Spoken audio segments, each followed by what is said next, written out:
أهلا وسهلا بكم مشاهدينا بحلقة جديدة من أصل الأشياء. حلقتنا لهذا اليوم راح نتحدث بها عن النظارات. طبعا بشكل بديهي لما نقول نظارة نعرف أنه هي جهاز للرؤية، تتكون من عدسة زجاجية أو بلاستيكية صلبة مثبتة بإطار يحملها أمام عين الشخص، وعادة ما يكون بها جسر فوق الأنف وذراعين منفصلة تتخلى فوق الإذن. تستخدم النظارات عادة لتصحيح الرؤية مثل نظارات القراءة والنظارات المستخدمة لقصر النظر، وأحيانا تستخدم بدون عدسات متخصصة لأغراض تجميلية.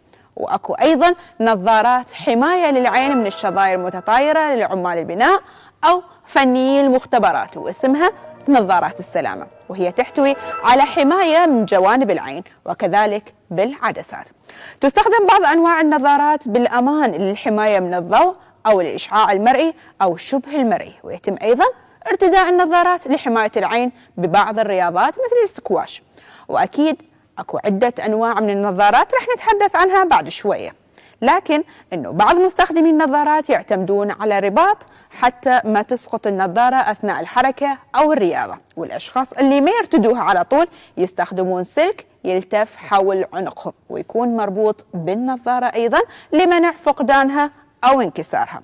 أصل النظارة الطبية يعود إلى مخترعها الأول اللي هو العالم المسلم الحسن بن الهيثم المعروف بابن الهيثم، لما كان مشغول بتأليف الكتب العلمية، ولما كبر فسوى تجارب هواية على الزجاج حتى يصنع منها نظارة تساعده على القراءة، لما توصل إلى اختراع عدسة محدبة كانت تظهر الكلام والأشكال بصورة كبيرة وواضحة. وصار ابن الهيثم يطور عدساته بحسب تفاوت قوة البصر بين العين والعين الأخرى، وأكيد معرفته بتركيب العين ووظائف أعضائها ساعدته بهذه المهمة. وكانت النظارة عبارة عن قرص كبير من الزجاج المحدب يكبر الخط لكل عين وتثبت أمام العين أثناء القراءة. فكان ابن الهيثم هو أول من صنع النظارة الطبية، وكان رائد لعلم البصريات. وأول نظارة طبية دقيقة صنعت في إيطاليا سنة 1286 ميلادي.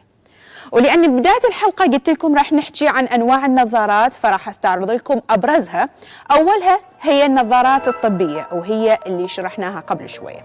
الثانية نظارات السلامة وهي مخصصة لحماية العين بأماكن العمل والمختبرات.